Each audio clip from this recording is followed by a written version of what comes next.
What are you even looking at? Well, some of you might say, hey, you collect wheeling stuff. Well, I do. And I also collect a little bit of Code 3 stuff that I find to be interesting innovations like Stingrays and Stingers and the XL 5000.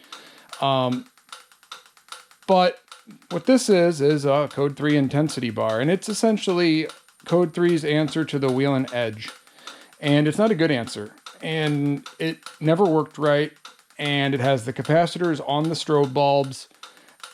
It just wasn't a great bar, but it was a hurry up and make a strobe bar solution, if you will. So I'm going to walk through what this bar does, what it was supposed to do, what's missing from it, and the condition it's in, starting with what's on right now, which is everything except for the takedowns. This is an 8 strobe bar with 4 flashers and takedowns. The alley lights have been removed. They were present. You can see from the wiring, they're gone. I don't know why. I do know that this was taken off of a police vehicle and then modified for use by a volunteer firefighter. And I know there weren't enough filters to go around, and I'll show you an example of that in a moment.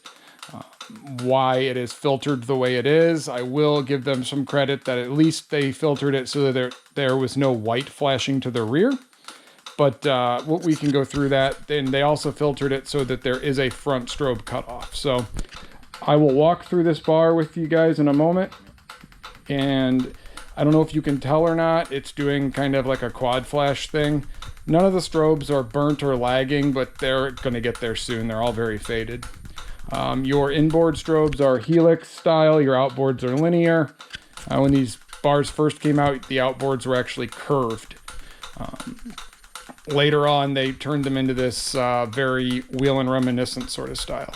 So we'll go through it, take a look at it, probably disparage it a bit, and we'll go from there. Okay, so I said there were some things missing. What does this bar lack that it could have? Well, first and foremost, clear diffusers on clear strobes.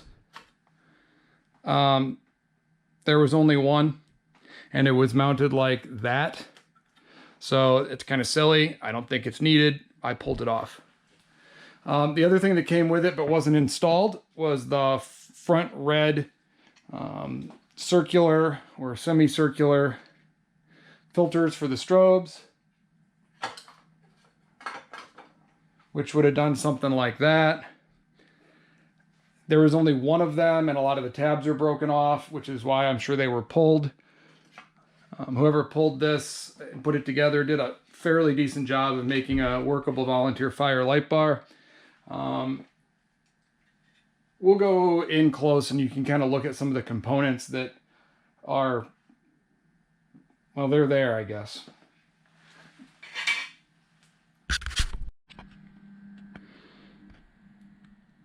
So one thing I'd like to point out is that all the strobes, the capacitors are actually with the bulb. The strobe power supplies themselves do not contain capacitors. You've got a setup that is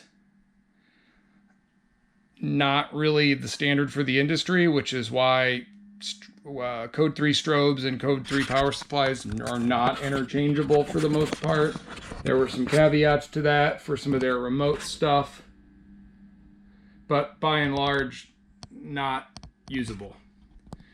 So I also noticed that I'm getting a little bit of electronic smoke out of the center power supply, which I don't care to investigate. Honestly, this is a display bar. I might pull the top off and we can see where we let the smoke out.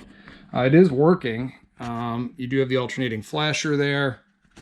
And like I said, the way they did the filters is not terrible. It provides red to the rear, which is really what this bar would need, is getting the white, which would be the center, and the corners, getting the white to not show to the rear. That was accomplished. So I'm going to pull the cover off the center supply, I suppose, since it's only 1 or 2 screws. And let's see where we let the smoke out of and see if it still works. Okay, so we got the covers off. I don't see specifically where we let the smoke out. The larger supply is a 4-head. or 4 unit, and the smaller supply is also a 4 unit. I believe the smaller one's going to be a slave type unit. If you notice, there is a plug with nothing plugged in, whereas there is a control plug on this one. I'm not really, again, I'm not versed in Code 3 power supplies enough to tell you guys what's going on here. There's the tag for whoever's interested. So we can fire it up and we can see what I let the smoke out of and see if it wants to continue smoking with the covers off the strobes. I'm not going to put the alternating flashers on this time. We're just going to do the strobes. We'll see what we find.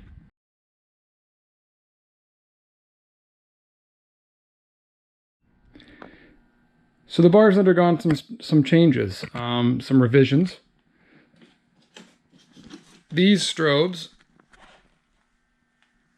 were starting to fail, and the power supply that ran them was blowing fuses at a rate that suggests there was something wrong. So I took it out, bench tested it with nothing attached to it, no strobes, no harness, nothing, just power and ground, and just applying power and ground to it, the fuse blows. The board itself looks like there were some delaminations. The way it's mounted inside of its container, I'm sure it's shorting to ground somewhere. Even pulling just the board out, it heats up. I'm sure there's lots of failed components. I might look into that later. I don't really care. This is more of an oddity bar to me, so I went ahead and I had a intensity rotator, which is a rotator designed for this light bar, factory option for this light bar. And I installed it in the center, facing the front with rear red filters, wired separately. So I'm going to give a brief demonstration of what that looks like, then we'll throw the domes back on it.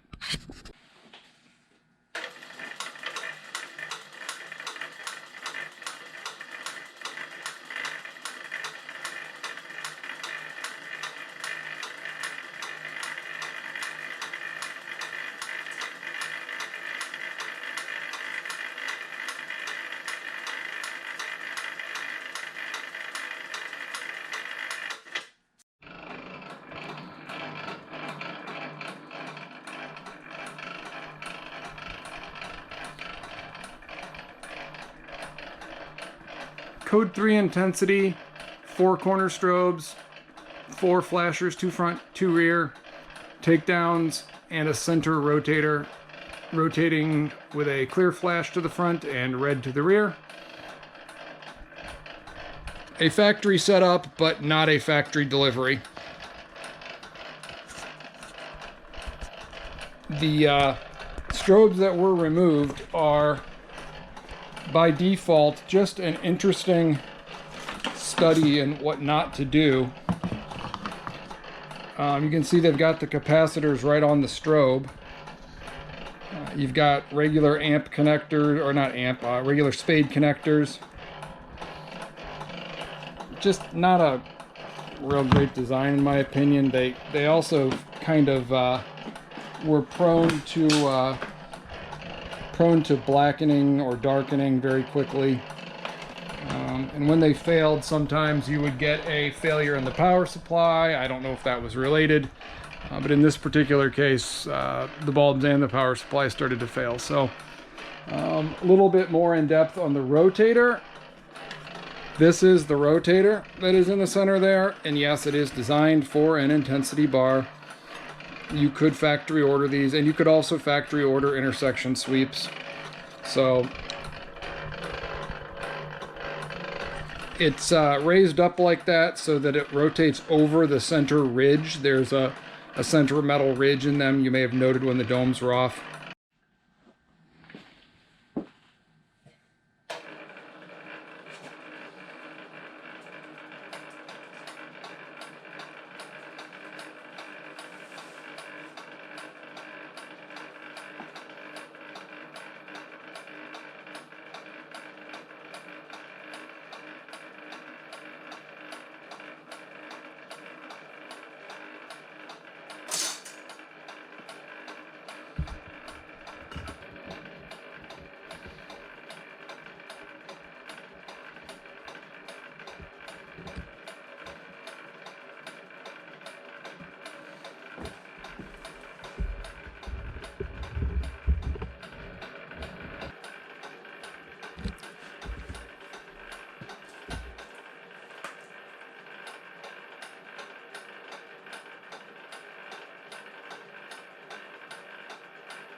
So at the very least, looking at the back of the bar, we've got no clear to the rear. That's a good thing.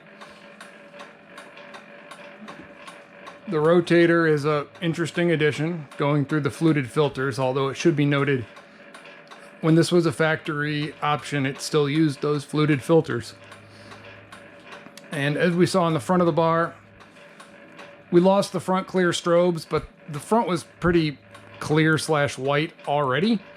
So now the front has a white rotator, 2 red flashers, and the half red, half white strobes. So if I come across any red filters, I'll probably put complete red filters on the front strobes. I think it's still too white a light bar, but at the very least, this is a factory configuration. It is working. The components are intact. I'm probably not going to try to fix the other power supply or find new strobes. Those Helix strobes are just not a great design, not easy to find, and the power supply itself is pretty much shot. If I get a junk bar of this type, I might consider it, but actually I'm pretty happy with the rotator. It's a unique addition, and it was a factory option, so it'll probably stay like this on the shelf.